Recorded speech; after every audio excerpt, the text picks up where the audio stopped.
किसी घने जंगल में गिद्धों का एक झुंड रह करता था। उनका पूरा झुंड एक साथ उड़ना भरते और साथ में ही शिकार करते थे। एक बार वो सभी उड़ते उड़ते किसी टापू पर पहुंच गए। वहां बहुत सी मछली और मेढक रहते थे। उन्हें वह टापू बहुत अच्छा लगा। उसके खाने पीने और रहने की सारी सुविधाएं उस टापू पर मौजूद थी। सभी गिद्ध उसी टापू पर रहने लगे। अब उन्हें शिकार के लिए कहीं जाना भी नहीं पड़ता था। सभी बिना किसी मेहनत के भरपेट भोजन करते और उस टापू पर असमय जीवन जीने लगे। उसी झुंड में एक बूढ़ा गिद्ध भी रहता था।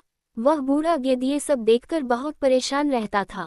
उसे अपने साथियों की आलस भरी दशा देखकर चिंता होने लगी।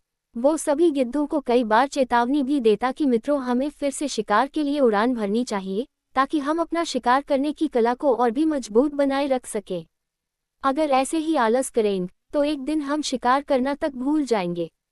इसलिए हमें जल्द ही अपने पुराने जंगल में वापस जाना चाहिए। उस बूढ़े गिद्ध की सलाह सुनकर सभी गिद्ध हंसने लगे। वह उसका मजाक बनाने लगे। उन्होंने कहा कि बूढ़ा होने की वजह से इनका दिमाग खराब हो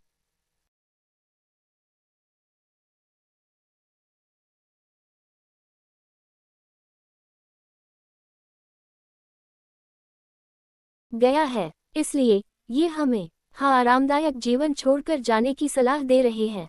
ये कहकर गिद्धों के झुंड से उस टापू से जाने से मना कर दिया। इसके बाद वह बूढ़ा गिद्ध अकेले ही वापस जंगल में लौट गया। कुछ दिनों के बाद उस बूढ़े गिद्ध ने सोचा कि बहुत समय हो गया, चलो उस टापू पर जाता हूँ और वहां पर अपने सगे लोगों और दोस्तों से मिलकर आता हूँ।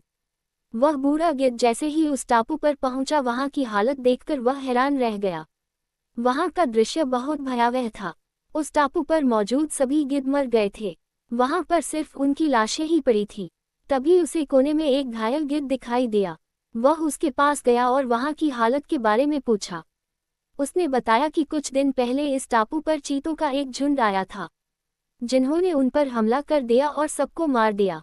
हम लोग बहुत समय से ऊंचा उड़े नहीं थे, तो हम अपनी जान भी नहीं बचा सके।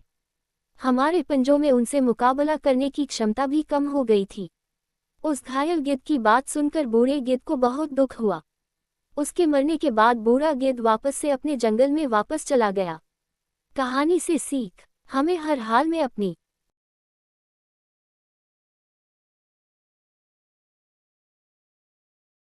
शक्ति और अधिकारों की रक्षा करनी चाहिए। अगर आलस की वजह से अपना कर्तव्य करना छोड़ देंगे तो भविष्य में ये हमारे लिए घातक हो सकता है।